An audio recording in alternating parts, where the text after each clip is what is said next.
Welcome back to New Rockstars, Agatha All Along. Episode 5 might have been one of the craziest moments in Marvel in recent years that finally revealed so much, from Billy Maximoff or Billy Kaplan possibly being Wiccan, like this is Wiccan's entry into the MCU officially, but really all of our questions remaining about the show are what really happened in 1693 Salem? Like, who was really running the show there? Yeah. What happened with Nicholas Scratch? And it sounds like now we know Rio Vidal was there in Salem. Nicholas Scratch was there in Salem. Agatha decided to spare the children of the Salemites to create the Salem 7, but why make that decision if you weren't feeling guilty about a decision for your own kid that you made? Telling us that the reason she was on trial was for what she did to Nicholas Scratch. So in this episode, we're just going to talk about everything we know about 1693 Salem in the MCU, who was there, who was alive at that point in history, and what really happened. Yes, and this is the sneak peek, the after show here at New Rockstars, where we bring the future of fandoms to you, and we ask all the great questions, and we also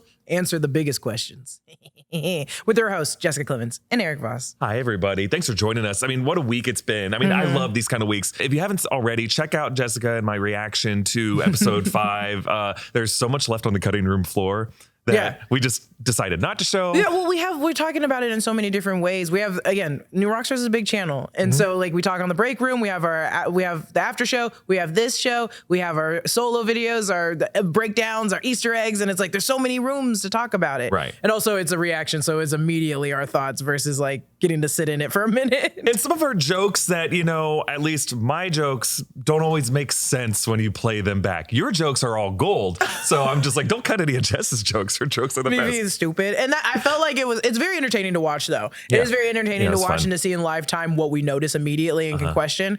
But yeah, it's different from having our other shows where we get an entire night to think about it before jumping into it.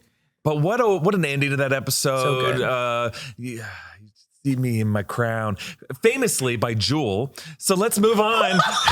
Did you say that? Who said that? No, I last week totally bungled That Don't Impress Me Much, and I ascribed it to Sheryl Crow. And of course, that's not Sheryl Crow, that's Shania Twain, and I blew it. Those two, not saying that they are the same, but I understand how those are interchangeable, but Jewel is literally very different. I even think Shania Twain and Sheryl Crow have a world of difference between them. No, they definitely do. They definitely do, but I could understand like in names and like there's the SH around the same time, especially for our age, we're like, yeah, it's like my mom played both of those people at the same time. All right, so this episode 5, finally confirms that the Salem 7 are the daughters of the Salemites who put Agatha on trial in 1693, Salem, Massachusetts. Agatha decided in this episode, she tells us, to spare them, and that was a mistake. And I think she was just saying that in the context of the scene. She's like, always finish what you started. Mercy's overrated. But in that moment, when we saw her in that episode of WandaVision, episode 8, she didn't really seem to have any other business. Like, she seemed to be kind of proud of what she did, and then she like flew away. And I'm wondering, like, did she fly back to where they were all living, and then she saw all those girls sleeping peacefully in their beds and whatever 1693 beds look like in the woods, and decided, you know what? I can't do this. I think she just walked away, and because I feel like they were still, if they're all still in the same coven, she was aware that they all had children, and the children were close nearby probably. So she probably was like, oh, I killed all these people. I'm just going to leave their children and sleep in their cribs, and just kept walking. Which is even more diabolical, really, truly. Pretty diabolical. So just kind of read back through the transcript. Court reporter report back to what actually was said in episode 8 of WandaVision, Salem, Massachusetts, 1693. Agatha seems like a victim of what's happening. We think it's like a classic witch trial where it's like the men of the Salem colony just be mad at a woman and just dragging her to a stake to burn her. But no, it's witches on witches, which was crazy when we saw that. And then they're saying mors monstro naturae, which I don't know if we've gotten an official Latin translation to, but it's basically like calling her a monster of nature, like that she is like a freak of nature in a way. And if witches are calling someone a freak of nature, we're like, holy shit, what did she do? And they never really say it explicitly in the episode. They say, Agatha Harkness, are you a witch? And Agatha's like, yes, I am a witch. They say, yet you have betrayed your coven. This is all coming from her mother, Evanora Harkness.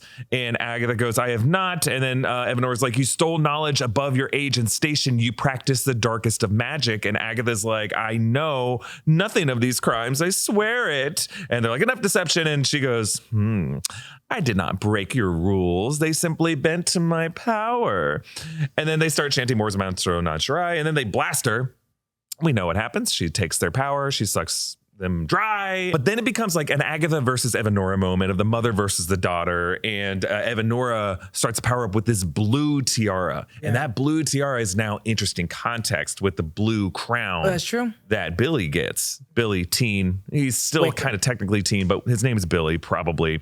So in this episode, we get some more context. We don't go back there, but I think in episode 6, we will get a flashback to around that time. And we were talking last week about what's all the trailer footage that's left over. And there's some specific shots of Rio Vidal in a green hood. In the forest. In the forest. Agatha wearing that same kind of outfit in the forest. And we know that Agatha will be back in that 1693 outfit, I think. Or am I thinking of the WandaVision final battle outfit? I think that's what I'm thinking of. Where it's a little tattered. So they say that the Salem 7, and this is according to all the witches, although Alice Wu did not know. Lilia and Jen knew this story, but Alice seemed to be like, finish the story, which I found interesting. I love that. Well, we need that dynamic because it's like, how is the audience going to know the story? Right. And it's good that she's the only person that's been a witch, but not a witch. Yeah, so it's like, oh, helpful that she doesn't know the history. Right. Her mother died when she was a young age. And also, why would the mother know Agatha Harkness and what she did? She was like, my coven is my fans. That's right. That's a good point.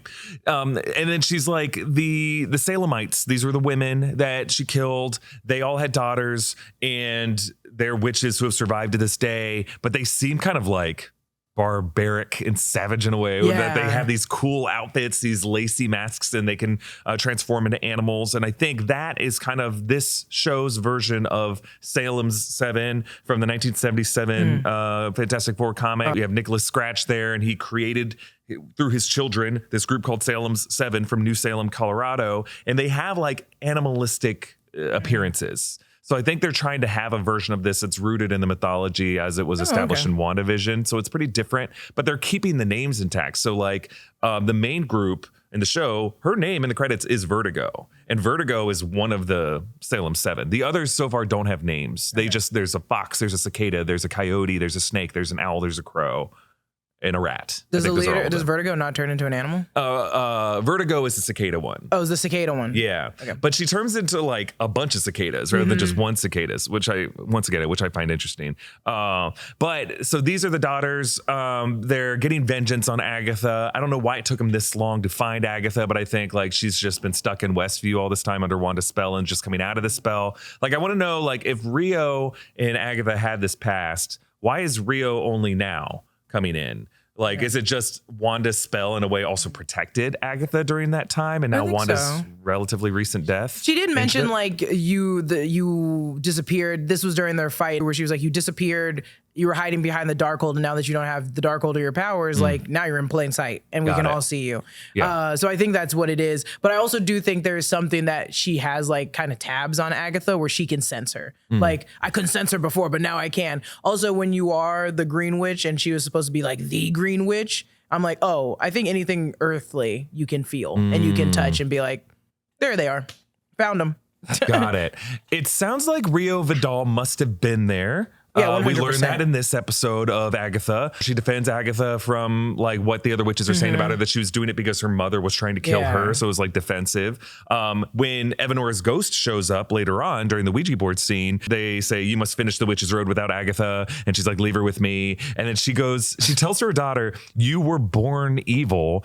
I ought to have killed you the moment you left my body. What an insane thing. That's an insane thing to say. And a piece of me wants to be like, oh yeah, I forget that this is still the 1692 or 1693. I'm like, I'm not saying I know a lot about that year, but I know that I'm like, yeah, they just thought like because their daughter was showing signs of evilness that it was like, or not evilness, she got into like some debauchery, some criminal activity or whatever the hell be at the time. They're like, no, it's been a bad spirit in her all the time. And I'm like, no. She also like learned it from someone, which is probably you. Right. I kept thinking that like they kept saying, the mom kept saying, you studied above like your knowledge, or what did she say? You learned power above your station. Yeah, above your station. And I was like, why isn't she allowed to do that? Yeah. And I was also like, do you know what that knowledge is? So you're allowed to have that power, but your daughter's not allowed to have that power? Is it just because she's curious that you guys are trying to kill her now? So I think the rules are just so weird and stupid for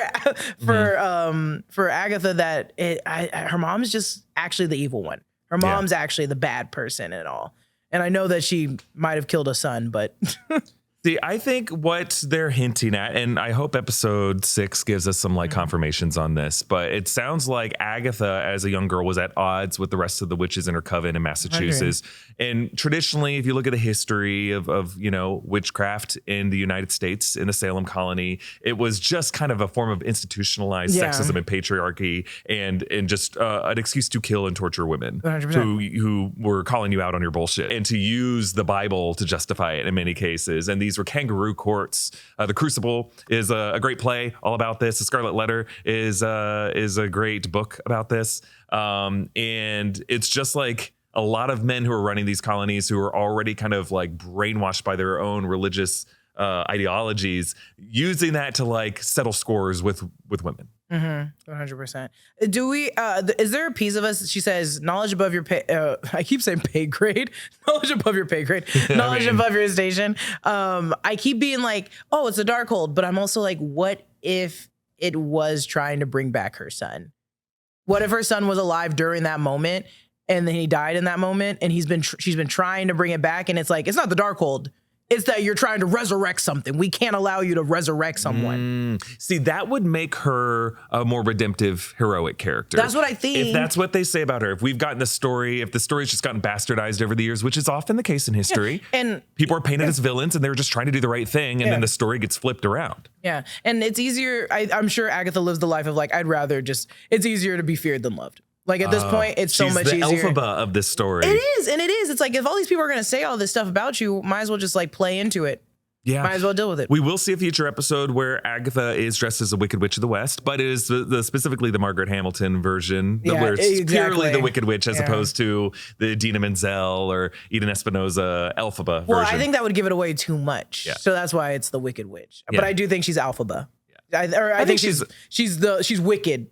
The Wicked version of the Wicked Witch. I got it. Yeah. The Broadway version. Yeah. I think as of this episode, at least, it seems like they want us to see her as a villainous character. 100%. She seems pretty awful and not apologetic in any way.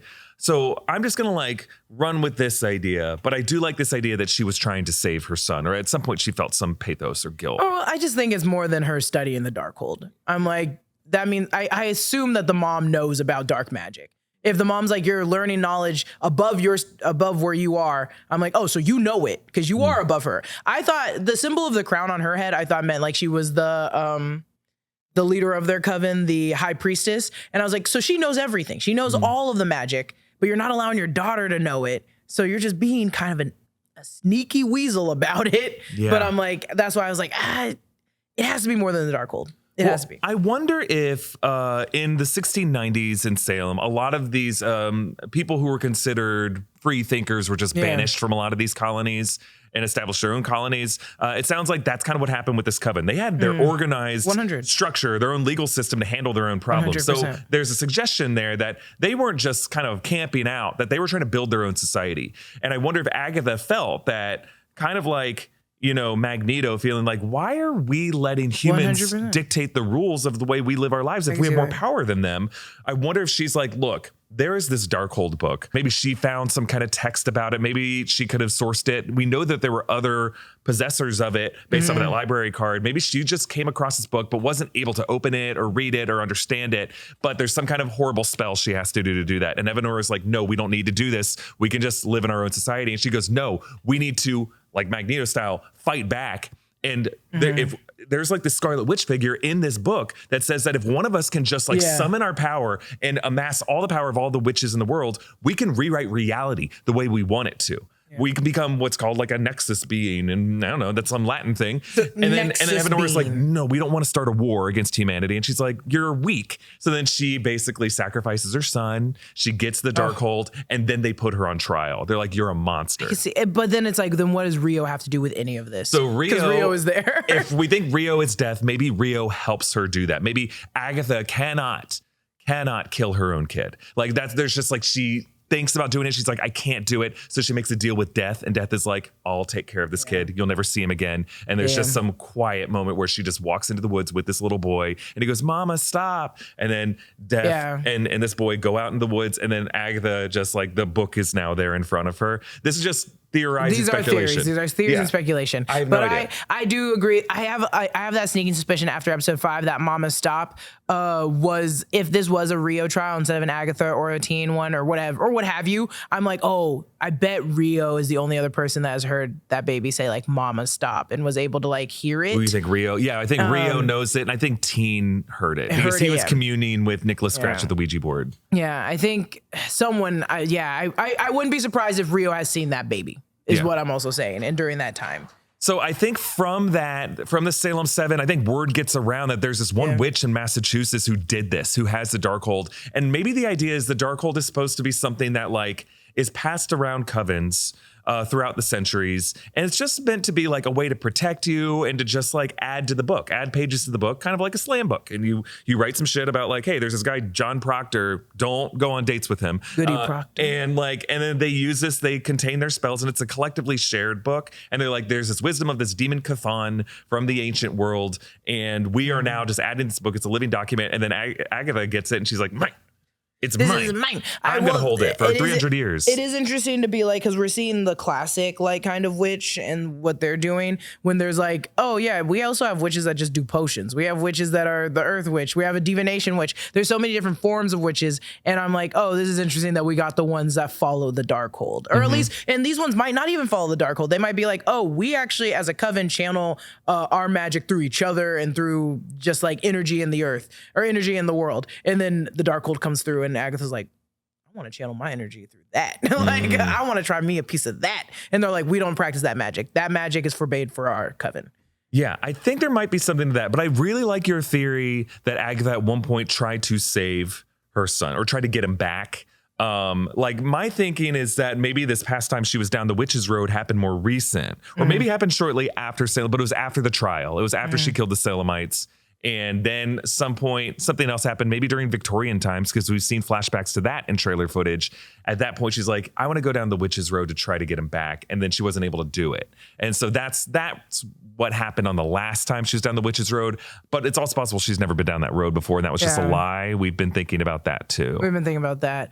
And again, there's still, I know it's probably not going to play this deep. It might just be the trials, but I'm still like, they are coded to Wizard of Oz. And watch at the end, Agatha's thing is going to be like, oh, it was with you all along. And it'll be like, I don't have my powers. And they'll be like, exactly. You're supposed to live without your powers. You are actually a better person without your powers. You can have the entire, the world's at your fingertips without your powers. Once she gets her power, she is crazy. And we talked about this on the break room, the after show, that her powers might just be unintentionally to take others. Like once you're blasting her, she's going to take your powers. It might be uncontrollable for her. Like Rogue. Someone said that in the chat. And so I'm like, oh, that might just be your Wizard of Oz tale, is like, you shouldn't have your abilities. Yeah. I hope it doesn't end like that, because I want Agatha in the MCU to have powers. But I'm like, oh God, watch that be her fucking prize. So you see, I think that weird quality to Agatha, like her absorbing powers when she's blasted, was like a special gift given to her by Death. I think Death empowered her and says, you can't be killed this way. This is the only way normally you can kill a witch. And instead of them blasting you, you just absorb their power and it kills them. And so that's just something. So that's why that kind of gives some context to Rio and Agatha's conversation in episode 1, and why like Agatha can't absorb Rio's power because that's like, it's too much or something like that. I always assumed it was because she was like, her powers were so rare. And if she is Death, there's probably only one Death. So it's like, you can't take Death's powers without dying. Like, try doing it. Have fun. But I do have this idea that when they were back in the day hanging out, be in a relationship when they were together kissing, that they did do something that made either that happen or made the baby go away or made Agatha go down the wrong line. Like something there stemmed from their relationship. And I do like the idea of them both. You kind of made on the after show saying that maybe it was the boyfriend that put the sigil on Teen. Yeah. But with Rio and Agatha, that makes sense for them to actually be practicing witchcraft and then Rio realizing, oh shit, I'm death or I'm the Green Witch. Ah, damn it. And then Agatha being like, well, I want this Darkhold. So I agree with you. They're definitely borrowing from Wizard of Oz for this structure. And I think we're going to see that in either episode 6 or episode 7 with Lilia's trial. What scares me about this being a Wizard of Oz story is that ultimately a Wizard of Oz story has to culminate with a man behind the curtain. Yeah. And who is the man behind the curtain? Probably Teen. I assume it's Teen. I assume it's Teen more than it is Wanda. I don't think Wanda's showing up. I don't need Wanda to show up. Yeah. I like the idea that establishing that Teen could be Wanda's son through, or maybe her life force attaching to a fetus somewhere and giving him this power. I want them to say that Wanda's, I don't know. I go back and forth. I want them to say that Wanda's dead because it just makes sense for this story, but I don't want Wanda to be dead in the MCU. I agree. So I kind of have two minds of this. She's not dead in the MCU, right? Like, you kind of even said it like Secret Wars, she'll come back. Yeah, well, that's the thing. She can come back in Secret Wars. She can come back in those things. But I'd like her to come back before Secret Wars. Well, I think which I don't want it to be coded to what Black Widow got, but I'm sure if we got her movie, it's going to be in the past. It's not going to be in the future or the present. Yeah. But I do think they're on the fence right now. I think Kevin Feige's like, well, I don't want to say she's dead, but I do think other people working for Wanda things are like, we should just say she's dead. Call it quits. I know it'll make people upset because I love Scarlet Witch too. I wouldn't have this tattoo if I didn't. But I'm also like, if we just say she's dead, like it kind of makes a lot of things easier. Just at least for this story. Yeah. It helps explain Wiccan a bit better. Yeah. But I think if it's not her behind the curtain, it has to be Teen, but I would also hate to be like Teen's been acting this entire time. Yeah, and I'm not getting that from him. I don't like it either. But it's like it has to. I think Teen is the Dorothy figure. He's either Dorothy or Toto. He's the ingenue. He's the impressionable, plucky kid who's arguably could the man behind the curtain be Agatha, because Agatha, but it's like in plain sight. Like it's obvious. Like Agatha, we know you're here trying to take our powers. Like we're not idiots. It doesn't have to be like a secret. I guess it doesn't have to be like a twist, because the twist at the end is probably going to be a different thing anyways. It's going to be, or actually no, the twist at the end might be who the man behind the curtain is. It better not be Mephisto. And that's what I'm worried about, because I'm worried Mephisto, there's like a version of the show. I'm not saying this is the show we're watching, but there's a version of it where like Marvel Studios talked to Jack Schaefer and said like, we're just going to do what the fans wanted WandaVision to be. And we're going to have all this stuff. We're going to have Wiccan actually show up, and we're going to call him Wiccan. We're going to have Mistress Death in there, and we're going to call her Mistress Death. And we're going to have the Witch's Road from the James Robinson run. And then it's going to end with a post-credit scene of Sacha Baron Cohen as Mephisto. And then we're going to learn that he was Nicholas Scratch's father. If I get a flashback and I see it's Sacha Baron Cohen as the dad, I will turn off the TV. Like maybe, like maybe during Salem Colony, like he is a manifested form of this charming figure who offers her to live deliciously. First off, I love the witch, and I love when the goat's like, live deliciously. It's such a great moment. It's such a good moment. But I would rather it be Nicholas Scratch come out of the ground and be like an actual person. Yeah, I don't know. Too. A piece of me is also like, do we really need to add? I think we do need to add like one more person. So maybe it might be a new person to the MCU. We just introduced like Wiccan as like an established, gonna be coming in. We have the Young Avengers being set up. He'll probably be playing into that. And then it's like, maybe the reveal is maybe also, what if the reveal, instead of a man behind the curtain, it's just like, oh, we forgot to close the gate, because they made that very, very apparent this episode of being like, we didn't stop this, we didn't close the gate, we didn't end the goodbye, we didn't do these things. So what if they don't close the gate and someone comes from the Witch's Road that wasn't supposed to come? Maybe that'll be the man behind the curtain. Well, I think I went back to watch the episode. It was like by the gate, they meant during the summoning, during the invocation. They came out of the hole in the ground that Rio did, and that's what was left open. That's what I'm saying. If they when they leave the Witch's Road, if they just never close it, they just left it open. We should talk about who else was alive. And we've gotten some hints at the old age or the old lineage of these characters. Like so Lilia.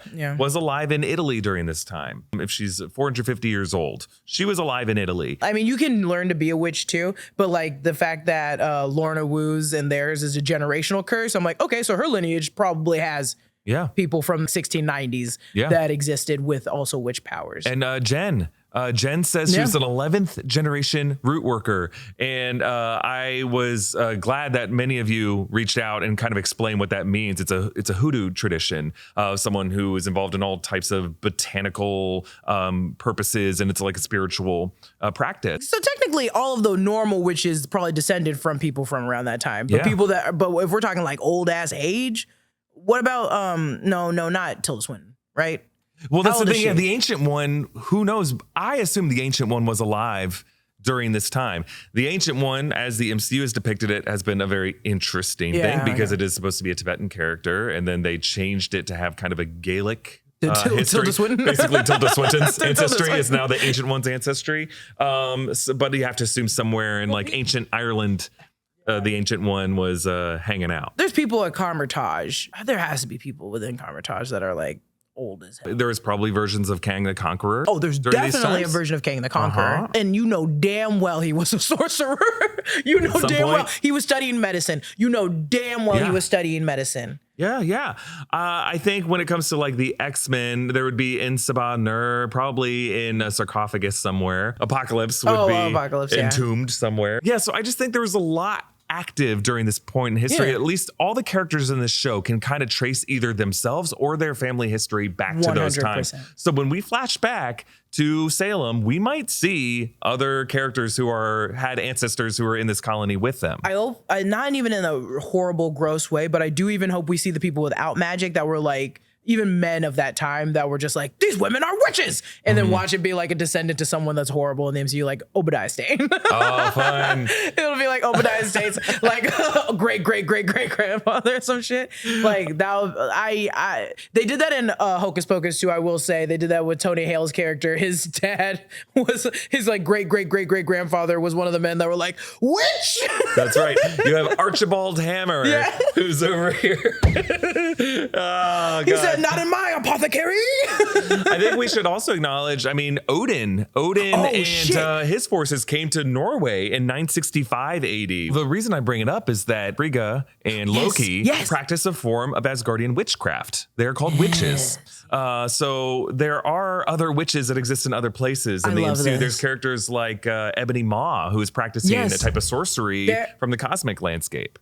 I can't wait. And I hope they somehow even added in, they don't need to add it in, but it's like, I made a offer with Lilia's divination. Now we know that she's just reading time, and she said time and people. If she could read those other people that have magic abilities that are like Loki or like Frigga, like that is interesting as hell to think about, that it goes past what they have as witches. It's like, oh yeah, I know anyone with a magical ability. Doesn't matter what they practice or who they practice for. And I'm like, oh. What if we just look over at one point, there's like a campfire where everyone's chanting Latin and we see Sylvie sitting there. So Sylvie somehow, that'd be kind of funny. And she goes through some weird time door and she goes, oops, wrong year. That'd be fun. I think the biggest questions we need answered are what exactly Agatha did with Nicholas Scratch. How exactly did Agatha meet Rio, and what was their deal? What was their relationship? I think we can kind of guess around it. We have a pretty good picture, but every episode just kind of talks around it. And I'm just looking forward to them telling us and showing us, preferably, like show us what happened. The Marvel recently has been doing this where they have scenes where it's like the biggest interesting thing about characters' backstory, and then characters just talk about it. Like in Deadpool and Wolverine, where Wolverine was just telling what happened in his X-Men universe. Like there was humans who showed up to the X-Mansion when he was drinking. It's like, why didn't we see a shot of that? They said it's too expensive and you get mad at who we casted as Storm. Just get Halle Berry back. I said it. And Halle Berry said on Twitter she'd be willing to. And they just didn't have I think they couldn't shoot it in time because they shot that movie on either side of a strike and they were running over budget, and they're like, They can do this in a flashback. They can show everything in a flashback episode to 1693.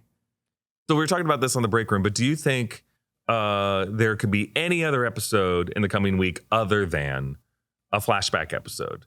I don't know how we get from this moment where they're all sucking down into the mud, where Billy is now empowered in the form of a Wiccan with that crown, and how we get to any of the other trials. I know trailer shots have shown them covered with mud, so I assume they just crawl back out, but that would feel too immediate. I feel like we need to go someplace else. I 100% agree, but I also wouldn't be surprised if they don't do that. I'm not shaking the writing for this. I think the writing's been great this season, but I also don't think they're thinking that deep about it. They're not like, oh, people are going to get mad if we don't do the flashback till episode 8. Like, they're not thinking about it. I think they're going to be like, because they have been stretching that we don't know what Agatha's up to for a very long time. And it wouldn't surprise me if we go through one more episode being like, what's going on still? If that makes sense. Because I'm like, but I agree. I'm like, I want that. I want the next episode to be a flashback and we finally answer it and then we can keep going. But I could see them being like, one more. And then the next episode 7 is when we actually unveil it all. They also did that in WandaVision too. It wasn't until the second to last episode that we learned everything and that Agatha was behind it. And I went, oh. So next episode, this coming week, you will be in New York, right? You're going to New York Comic-Con. So I won't be here. Yeah, I won't be here. We'll miss you on our coverage. We'd love it if you could still join our reaction somehow, like remotely. Maybe I'm trying to get that jersey in time. That 3 jersey. I want a really big one, and this hair is already perfect for it. I just have to put it in the side ponytail. So I was like, I want to be able. I want it, but I need to get it in time, and I need to find the perfect one. So I might be dressed up as Agatha from episode 5, but I'm definitely going to be dressed up as Doctor Strange from No Way Home. I love that. That's gonna be fun. I'll try. I'm mad because I don't think I'm gonna be able to watch the episode. I'm gonna be on the flight. Oh, your flight's on Wednesday. Pissed. I'm going to be so pissed too. I'm going to be like, don't tell me nothing. I'm not trying to be this person. Y'all immediately, after a reaction, I said, let me just look at Twitter to see how fun it is. Y'all immediately, and no one even says spoilers anymore. Nope. No one even puts spoilers anymore. That's the thing. At this point, with shows like this, everyone can watch it together on Disney+. Yeah. If you don't want to get spoiled, you got to stay off of social media. That's just how it is. And I respect that. I'm not mad about it, but I'm like, y'all could have gave me the heads up that we were doing this now, because we get yelled at when we do it. I know. But we did say we will be watching the episode live. So I think everyone was just like setting their schedules around it. And it was so much fun that it was really cool to be, after we watched the episode, to go on Twitter and be like, oh yeah, you guys saw it too. That was fun. It was immediately that crown. Everyone was like, y'all see that crown? Y'all see that crown? Here's a crown. I was like, I see it. Yeah, I love that it was Billie Eilish for Billy Kaplan. Someone said that on the break room, and I genuinely was like, I didn't notice that at all. Yeah. I didn't even think about that because it's spelled differently. Can we tease one of the things we left on the cutting room floor from the reaction? What was it? Me getting beat up? I was trying to think. Oh yeah, okay. No. We had to cut it from the break room.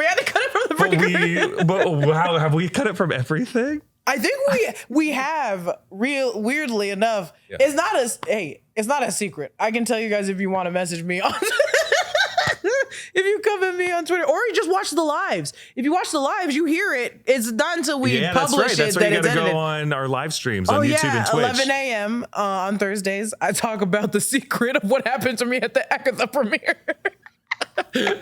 What was your gonna say? I had a line that was like about when Evanora says, I ought to have killed you the moment you left my body. And I said, that doesn't happen anywhere in America. Did I hear you say that? I know Sean did, because Sean went, I was like, we might have to cut that. Our new segment on Sneak Peek. What did we cut from this week of the show? And you guys are always like, oh, shows, bloopers, deleted scenes. They're just inappropriate. Now that you know, we have to cut it because Erik says horrible things. Sneak peek peek. Sneak peek peek. And then we'll have to do a sneak peek peek peek peek to really show all the peeks that we didn't The reaction ones make sense to have a deleted scene too, because the reaction ones do have a pretty good comical jokes. There's a lot of insanity. I think I did also say, like, what would Mr. Shart say? Like, if she did have someone named Mr. Shart occupying her body, and he would just go like the immediateness of M-R-S, Mr. Shart. Mr. Shart. We were looking at the captions too. It just had all the letters jumbled together. It had the letters jumbled. It didn't actually. I think the video helped more than the actual tag, the closed caption at that point. But I remember how fast you said "shart." It was like, right away. I was like, there's a lot of things that are MR8 or MRS. You went short immediately. All right. So this week on New Rockstars, yes, our Agatha, we're going to do a similar thing this week. We'll do the reaction differently. We got to figure it out. I think next week, our breakdown of Venom, Let There Be Carnage. I can finally announce, I think we will have our Rings of Power breakdown this coming Saturday. I'm sorry it's taken so long. You just named 8 projects, to be fair. I know, and I had worked on it. It's just there's a lot of reasons why it had to get delayed. There's like a lot of moving parts behind the scenes here at New Rockstars, and we just had other projects we had to get to first. But our Rings of Power breakdown, it's going to be good. I put a lot of thought into it. Noah Chen helped me research a lot of this stuff, and I'm sure there's going to be other things that you might have felt watching it, but I really just tried to just do my best job as I could, feeling my way through this breakdown. It's interesting. It's going to be a different breakdown, but it's going to be pretty in-depth, pretty thorough. Nice. And then, we got our ongoing coverage of Penguin on HBO, and it's such a good show. It's really freaking good. Episode 4. Woo!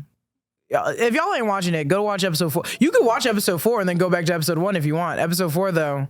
Good one. Woo-wee. And let's just round out this conversation with what we're watching. I can't turn all the way around. What are you watching this week? I'm watching? Love is Blind season 7. I haven't started yet. Okay. I don't watch Love is Blind, genuinely. I watch like clips of it, and this is the first season where I was like, oh, okay, I'll tune in.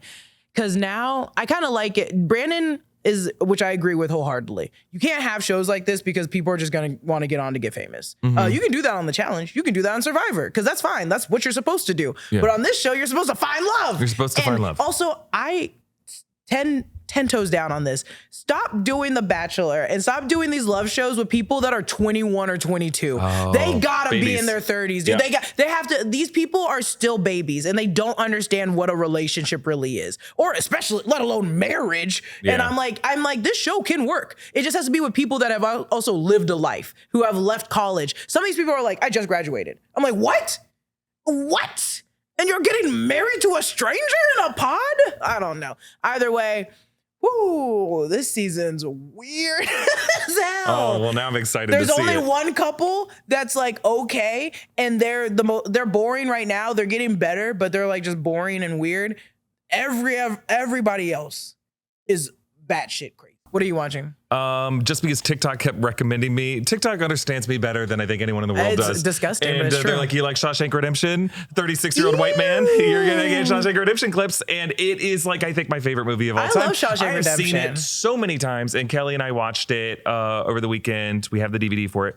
And I'm like, shit, this might be the best film ever made. Yeah, I love it. It's so good. Beautiful. Also, I love that TikTok does know their audience. Like, it individually makes that algorithm so curated for you, because there is no way in hell I'm getting Shawshank Redemption clips on my TikTok. Well, I've watched every Newsroom clip, every West Wing clip, every Mad Men clip. They know your age, they know you're white, and they know what you like. Yep. They're like, this is a film-ass nerd. Let's get him in here. Yep. And they're like giving you exactly what you want. It's so damn good. I mean, that movie, I would love to do an Easter egg breakdown of it sometime in the future, or just a deep dive of like how they make. It's just a good movie. Yeah, the way it was made, the Stephen King short story or novella that led to it, and just the little details that Frank Darabont puts throughout the movie just to set up the big. I think it's might be the all-time best film twist. If you don't know that it's coming, like, I wish I could go back in time, because I think the first time I watched it from halfway through to that twist. And I was like, that's pretty cool. If I could have watched that movie from the beginning and then seen that twist, like, my mind would have been blown. Yeah. I can't wait to show it to my son, and just like when he's old enough one day, and tell him nothing. Like, try to hide all Shawshank Redemption stuff from him. It's not hard to hide from Shawshank Redemption nowadays. I feel like Kelly and I only saw it because it was playing on TNT all the time.